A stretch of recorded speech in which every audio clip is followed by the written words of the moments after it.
I'm excited to see Jesse Alexander today.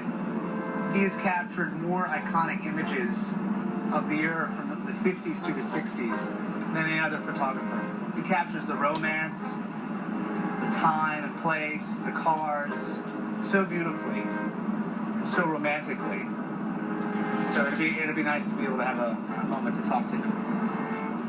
Come on in. What a pleasure to meet you. Oh, pleasure is all mine, as they say.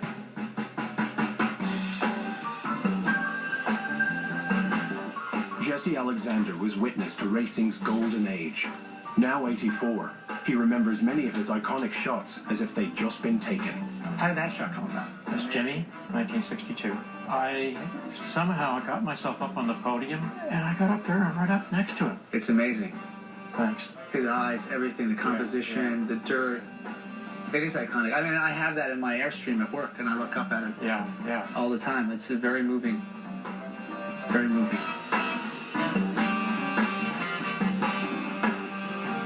This era, to me, is the greatest era in motorsports. And it's so romantic.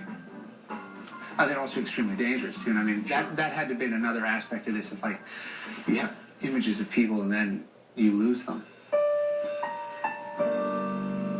The tracks were dangerous. That's for darn sure. And this is the back straight on the Nürburgring. Oh my gosh. Look at this. He's got these ditches. These guys make one mistake. That's all there is. Yeah.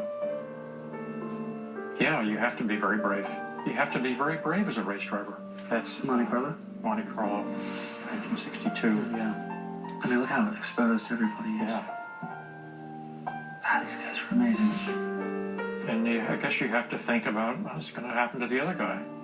In a career spanning over 20,000 photographs, one is particularly haunting. 29-year-old Francois Sever on the day he was killed at Watkins Glen. This is probably one of the last pictures taken of him. Yeah, I'm sure. Yeah. Wow. Gives me chills just thinking about it. Almost weekly, there was someone that was killed. Dealing with that had to have been very, very difficult. Yeah. It sort of was the... That's what happened. It's a risk anytime you step in a car, especially a car that's moving at that pace with other cars that move at that same speed. But it's obvious that racing is in Patrick's blood and is the thing that kind of fuels him. And I suppose it's pretty incredible that the studio will let anyone do something dangerous like that. Their concern that car racing is dangerous really never came up to me. I mean, there have been other people who, when they're doing a show, they say absolutely no racing whatsoever. And Garner talks about it in his biography. I'm surprised they let me do it, quite honestly. I can't believe that they allow me to go racing. Our insurance bill is about 3 times what most race teams have, just because we have the Dempsey. I think everybody has a different way that they look at accidents and the safety aspects of racing. As an engineer, I look at it as a risk-based process that has lots of different aspects to it that you can attack to minimize the risk. With that said, there are things outside your control.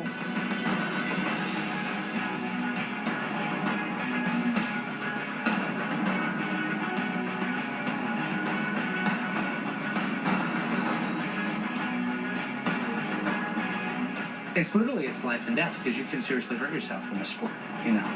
You gotta keep it together, and you gotta know how far to push the limit. And you really go into your fear. You really go into, what am I doing out here? And that's part of the game, and you have to be okay with that, or don't go. If it becomes too much, then you don't go.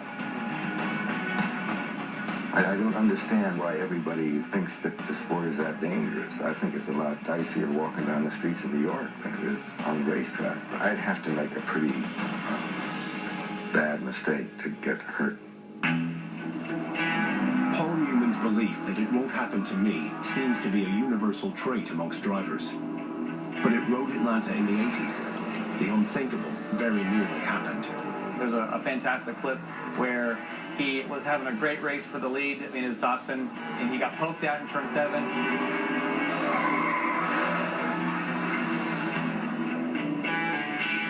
He's trying to make it back to the pits, and his hood flew up.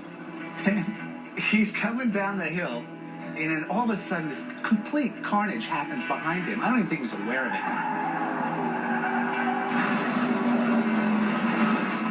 like an avalanche of cars and machinery tumbling towards him, and it's like he's caught the wave and he sort of slips ahead on his way.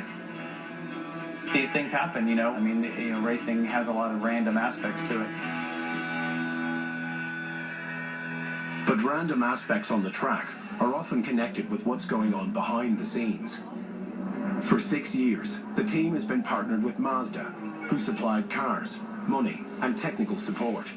But that relationship is beginning to unravel. We're on the fence. Do we re-up with Mazda or not? But it's money in the bank that we need to go racing. The uncertainties regarding the future are especially taxing on Joe Foster. And that's what is really stressful right now, in the sense that if is it Mazda or not? You know, if it's not Mazda, then who is it? Joe Foster is wearing too many hats. He's trying to make partnerships happen that will get him and Patrick to Le Mans. He's trying to get partnerships happen that will allow him to make payroll to feed his family.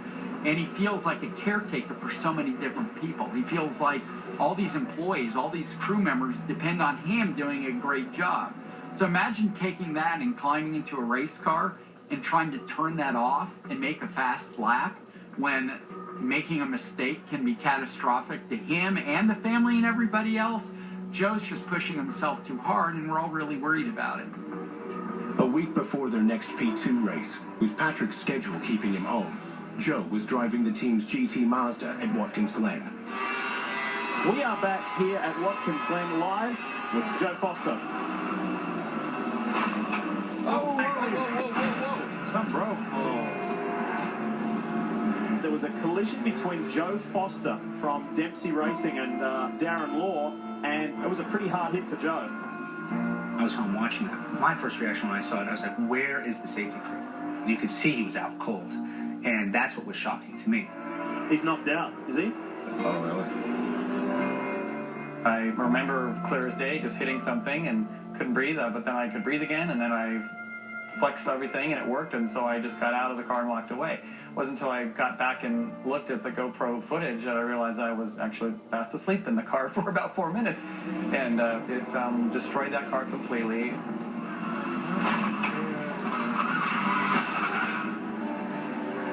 You watched the replay again and again, you knew the car was done. That was the end of that car. And it was too bad, because that was the car we were on the podium at Daytona. And thank God he didn't get hurt too badly. I walked away, but definitely pretty sore, had some cracked ribs in my back and some sore ankles and sore feet. But the challenge there mentally is the following week, we had to race the LMP2 car at Road America in Wisconsin, and didn't know whether it was even possible.